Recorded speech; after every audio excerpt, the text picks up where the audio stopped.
سلطان کربلا کو ہمارا سلام ہو سلطان. اعوذ باللہ من الشیطان الرجیم. بسم اللہ الرحمن الرحیم. ولا تقولوا لمن يقتل في سبيل الله أموات بل أحياء ولكن لا تشعرون. صدق الله مولانا العظيم وصدق رسوله النبي الكريم ونحن على ذلك لمن الشاهدين والشاكرين والحمد لله رب العالمين.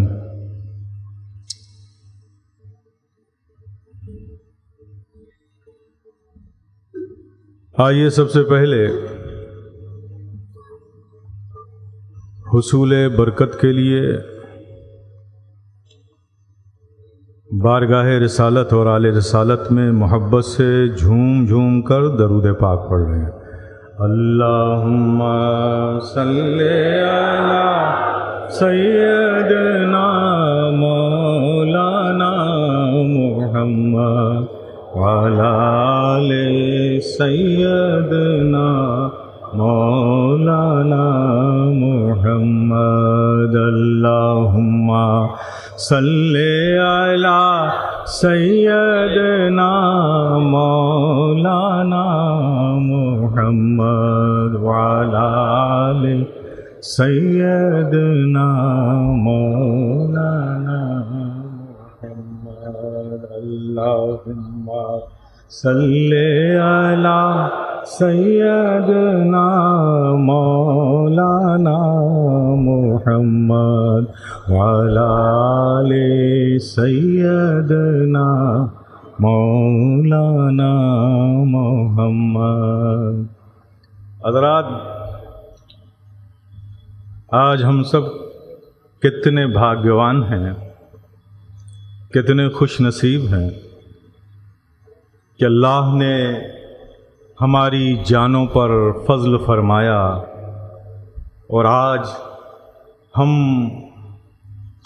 ذکر امام عالی مقام کی اس محفل میں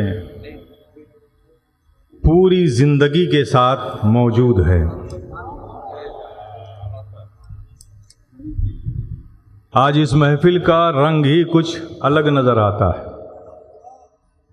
محفلیں تو شہر میں ہر محلوں میں دنیا کے ہر ملک میں ہوتی ہیں، لیکن اس محفل کا ایک الگ رنگ ہے.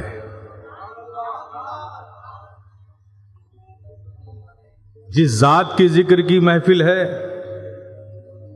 اس کی برکتیں تو ہوئی ہیں ہی، لیکن اس کے ساتھ ساتھ آپ دیکھیں مجمع سے لے کے اسٹیج تک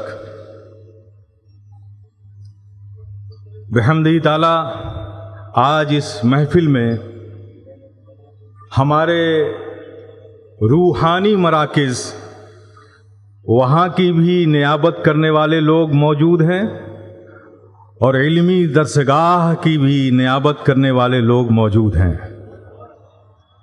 بحمدہ تعالی آج اس محفل پر حضرت شاہ قطب وقت غوث وقت حضرت شاہ صوفی سید مولانا احمد اللہ مائج بھنڈارہ شریف رحمۃ اللہ تعالی علیہ، جو ہم سب کا مرکز عقیدت ہے، وہاں سے بھی عقیدت رکھنے والے اور ان کے سجادہ نشین بھی یہاں موجود ہیں.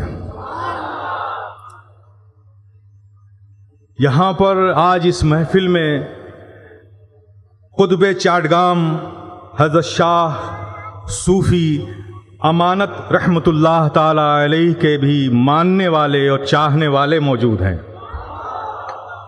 بحمدہ تعالی آج اس محفل میں حضرت خواجہ غریب اللہ شاہ رحمۃ اللہ تعالی علیہ سے بھی محبت کرنے والے، ان کی بارگاہ میں حاضری دینے والے اہل محبت بھی موجود ہیں.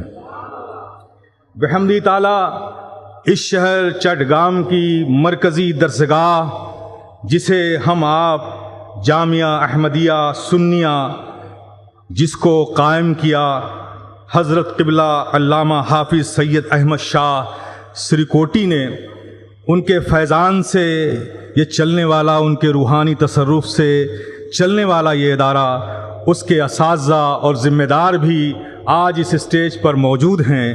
یقیناً ان کی روحانیت بھی اس محفل میں شامل ہے، اور ان کے صاحبزادے حضرت علامہ حافظ قاری سید محمد شاہ، سید محمد طیب شاہ رحمۃ اللہ علیہ، ان کی بھی روحانیت شامل ہے۔ بحمدی تعالیٰ آج اس محفل کو میں سارے اہل محبت الگ الگ بارگاہوں سے فیض حاصل کر کے امام عالی مقام کا ذکر سننے کے لیے یہاں حاضر آئے ہیں۔ ہم آپ سب کو اپنی دل کی گہرائیوں سے مبارکباد پیش کرتے ہیں کہ اللہ پاک آپ کا یہاں آنا قبول فرمائے اور آج کی اس محفل کی برکتیں، نعمتیں ہم سب کو عطا فرمائے۔ اور اس محفل کی خوبی یہ بھی ہے، یہ بڑی خوبی ہے کہ اسے قائم کیا، اس کا شبارم جنہوں نے کیا تھا وہ آج ہمارے بیچ تو نہیں ہیں، لیکن ہم انہیں بھول نہیں سکتے۔ جلالۃ العلم استاد الاساتذہ حضرت قبلہ جلال الدین صاحب قبلہ علیہ رحمہ، جنہوں نے اہل سنت والجماعت کے لیے بڑا عظیم کام اس شہر میں کیا ہے، ہم ان کی بھی روحانیت سے محظوظ ہو رہے ہیں۔ یقیناً ان کی روحانیت بھی یہاں موجود ہے۔ اور اس محفل کی ایک اور خوبی یہ ہے کہ اس محفل کا چیف آرگنائزر، اس محفل کی قیادت کرنے والا کوئی اور نہیں ہے، یہ وہ ہے جو ایک عظیم شخصیت، علمی میدان میں بھی جس کی عظمت کا سکہ بولتا ہوا نظر آتا ہے، اور روحانی میدان میں بھی جس کی عظمت کا چرچا نظر آتا ہے، وہ مفتی اعظم حضرت علامہ شاہ صوفی سید عبدالسلام عیسیٰ پوری رحمۃ اللہ تعالی علیہ، ان کے پروردہ اور نظر کردہ، ان کی پرورش کی ہوئے، ان کے پالے ہوئے صوفی میزان الرحمان صاحب قبلہ اس محفل کے چیف آرگنائزر بھی ہیں اور قائد بھی ہیں۔ بحمدی تعالیٰ انہوں نے صوفی میزان الرحمان کو اپنی نظر عنایت سے اس مقام تک پہنچایا کہ آج ان کا قلبی رجحان دینی کاموں میں اس قدر مصروف ہے کہ جنون کی حد تک ہے۔ جہاں بھی دین کا کوئی کام ہوتا ہے آپ سب جانتے ہیں کہ وہ ہمیشہ پیش قدمی کرتے ہیں۔ آئیے ہم سب ان کے لیے دعا کریں کہ مولا کریم ہمارے صوفی میزان الرحمان صاحب کی عمر میں برکتیں عطا فرمائے اور ان کو صحت و زندگی و سلامتی عطا فرمائے۔ اور تیسری طرف ہمارے صوفی میزان الرحمان صاحب نے بلاد اسلام کی عظیم یونیورسٹی جسے ہم سب جامع ازہر کے نام سے جانتے ہیں، اس عظیم درسگاہ کے عظیم شیوخ، پروفیسرز، دانشور یہاں پر موجود ہیں۔ بحمدہ تعالیٰ یہ محفل روحانیت سے بھی معمور ہے اور علم سے بھی معمور ہے، یہ دونوں طرح کا سنگم ہے۔ یہاں پر بڑے بڑے اسکالرس یہاں پر موجود ہیں، مشائخ موجود ہیں، اور آپ کے مرکزی ادارے جامعہ احمدیہ سنیہ عالیہ کے اساتذہ اور مفتیان کرام بھی یہاں موجود ہیں۔ بحمدہ تعالیٰ یہ محفل ہر اعتبار سے مکمل ہے، ہر اعتبار سے مکمل ہے۔ بس یہ فقیر اشرفی گدائے جیلانی رب کی بارگاہ میں یہ دعا کرتا ہے کہ مولا کریم اس محفل کو قبول فرما لے اور اس کی برکتیں اور نعمتیں ہم سب کو عطا فرمائے۔ حضرات، آج یہاں جو سلسلے وار 10 روز سے محفل ہو رہی ہے اس کا یہ آخری دن ہے۔ آپ نے بے شمار ہمارے علماء سے، مشائخین سے شہادت کربلا کے عنوان سے تقاریر سماعت فرمائی۔ میں تھوڑا ان سب مضمون سے ہٹ کے آج ایک بات آپ سے کروں گا انشاءاللہ مولا تعالیٰ، لیکن میرا دل چاہتا ہے کہ پہلے میں بارگاہ رسالت میں ایک نعت پڑھ لوں۔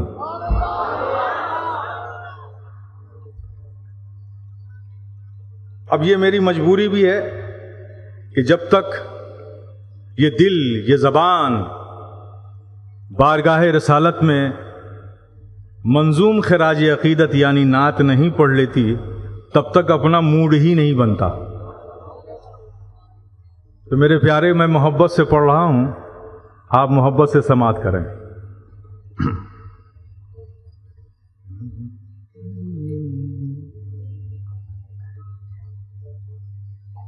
نبی کا نام لیوا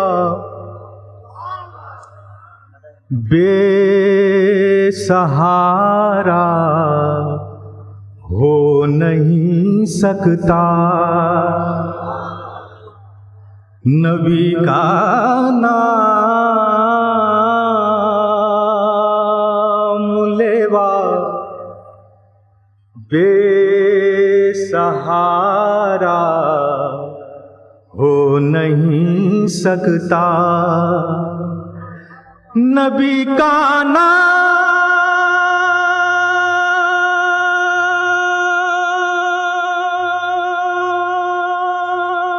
لیوا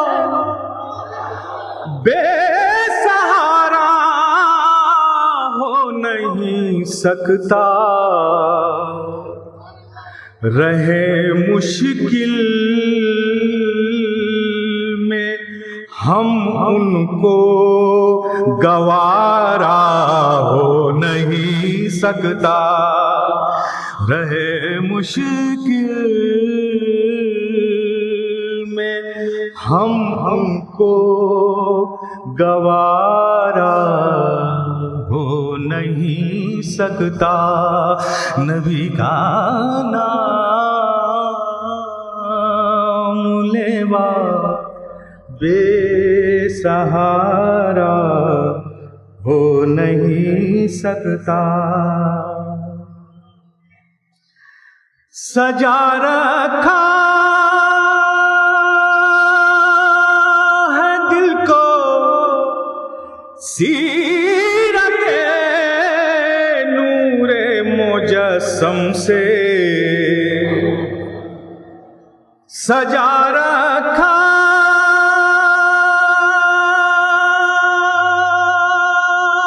ہے دل کو سیرت نور مجسم سے.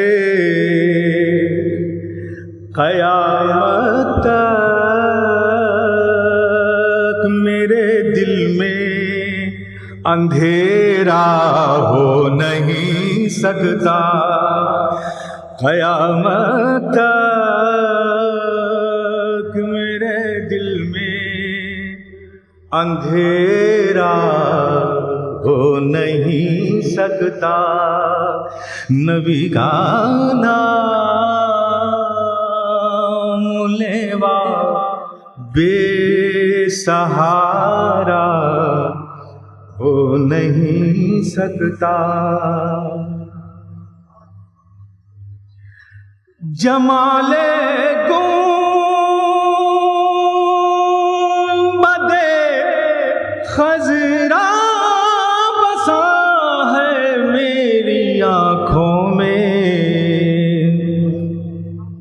جمال گنبد خضرا بسا ہے میری آنکھوں میں کہ اس سے بڑھ کے جنت کا نظارہ ہو نہیں سکتا. کہ اس سے بڑھ کے جنت کا نظارہ ہو نہیں سکتا. نبی کا نام لیوا بے سہارا ہو نہیں سکتا. اور یہ شعر خاص طور پہ سنو بھائی. نبی کے دشمنوں سے فاصلہ رکھ رکھنا ضروری ہے. یہ میسج لے کے جاؤ. نبی کے دشمنوں سے فاصلہ رکھنا ضروری ہے. نبی کا نہیں ہے جو نبی کا وہ ہمارا ہو نہیں سکتا. نہیں ہے جو نبی کا وہ ہمارا ہو نہیں سکتا. نبی کے دشمن سے سمبند رکھیں گے آپ رکھیں گے تو مل کر پڑھیے. نبی نہیں ہے جو نبی کا وہ ہمارا ہو نہیں سکتا.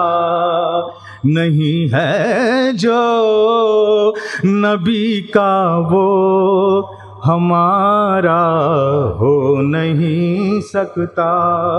نبی کا نام لیوا بے سہارا ہو نہیں سکتا. رہے مشکل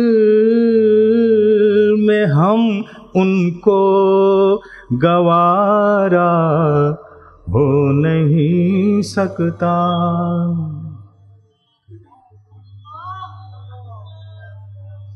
حضرات،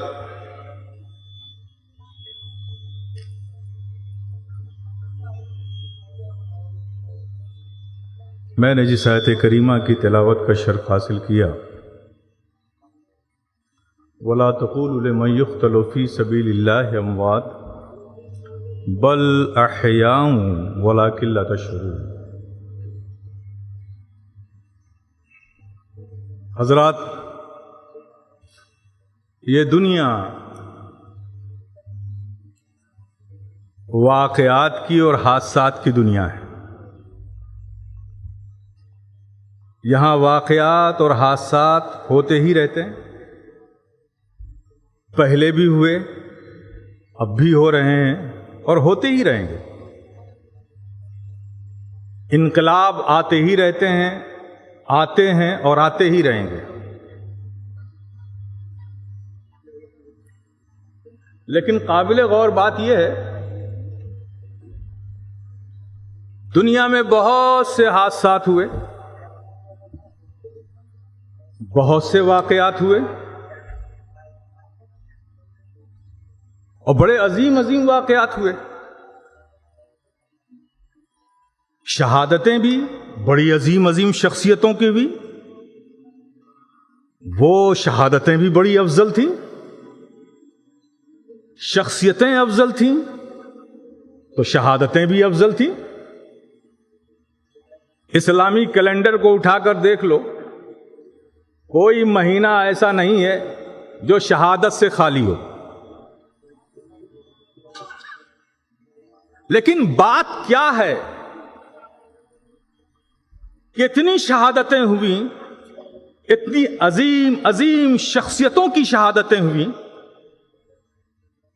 لیکن جشن، یاد، محفلیں ہم صرف شہدائے کربلا ہی کی کیوں مناتے ہیں؟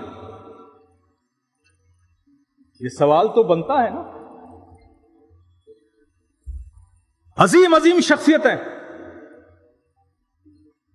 اسلام کا اتہاس اٹھا کر دیکھو. سیدنا عمر فاروق رضی اللہ تعالی عنہ امیر المومنین ہے نا، کتنی عظیم شخصیت ہے. آپ تصور کرو، اتنی عظیم شخصیت ہے کہ آپ کے دور میں جب آپ امیر المومنین تھے تو اسلام روم سے لے کے فارس تک پھیل گیا.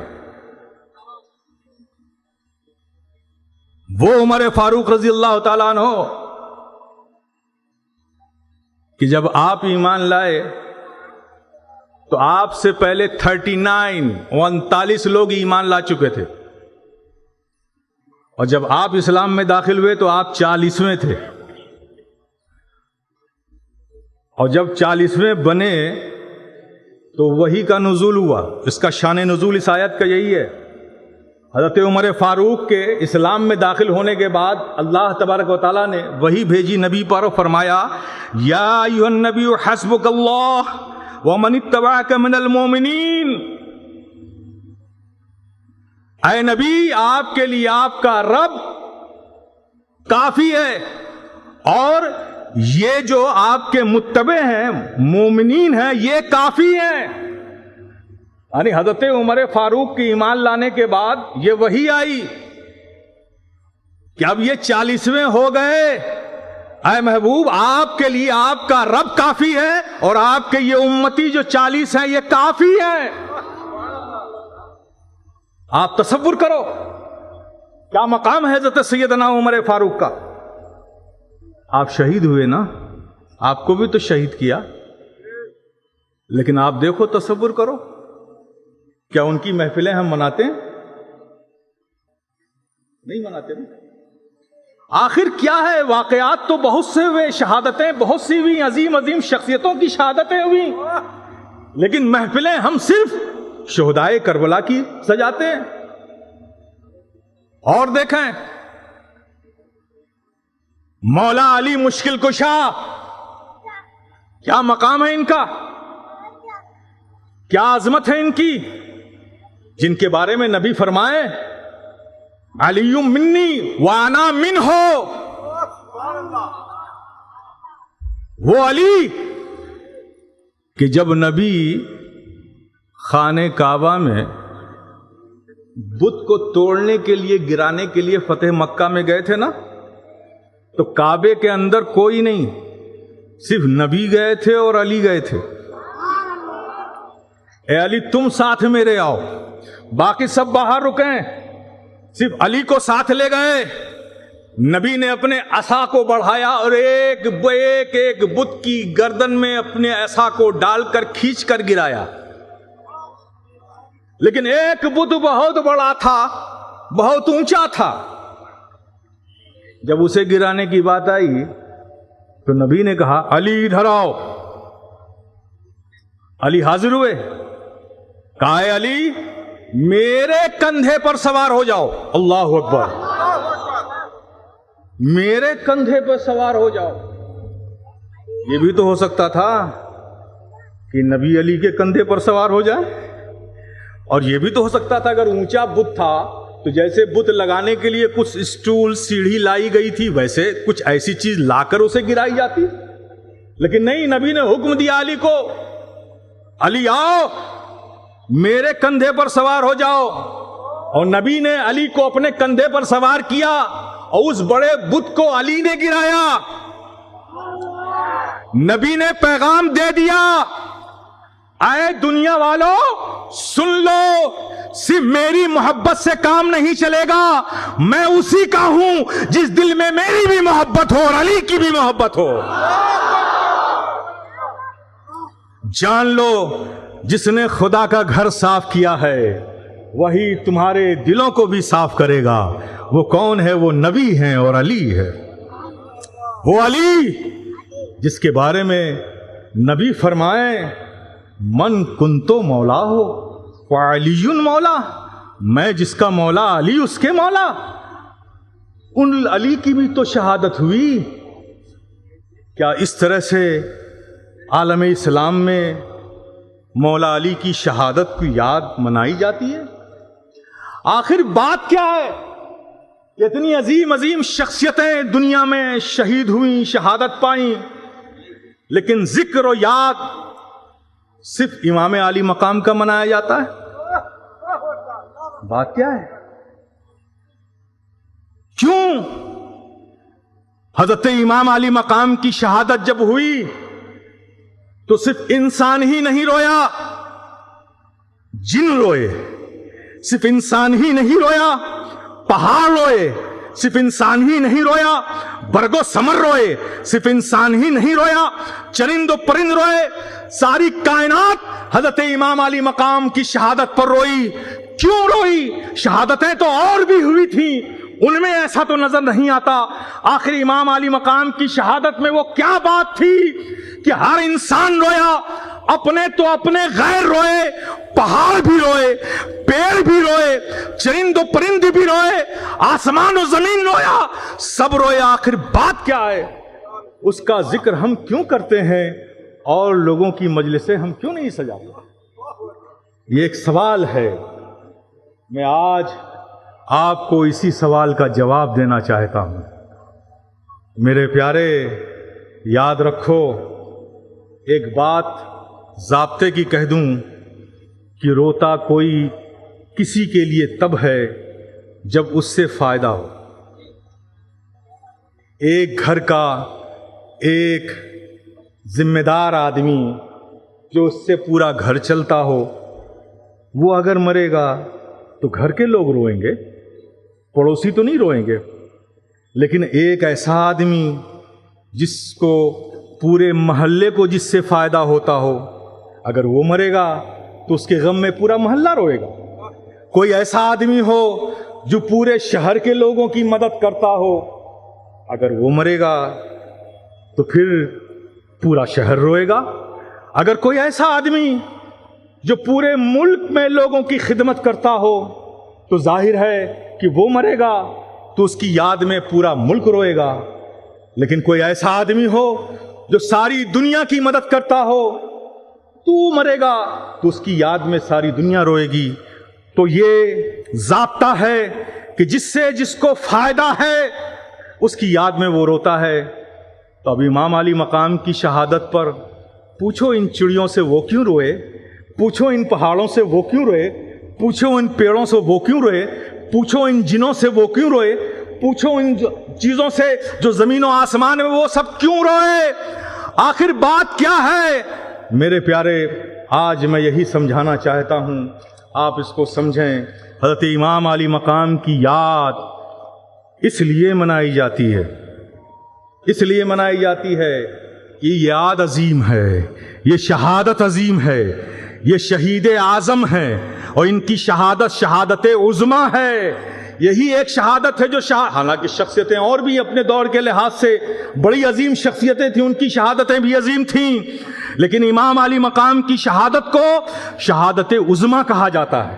حضرت امام علی مقام کو شہید اعظم کہا جاتا ہے۔ حالانکہ شخصیتیں تو بڑی بڑی گزری ہیں، انہیں نہیں کہا جاتا۔ بات دراصل یہ ہے میرے پیارے، ایک بات میں آپ کو بتاؤں، دیکھو اس قاعدے کو سمجھو۔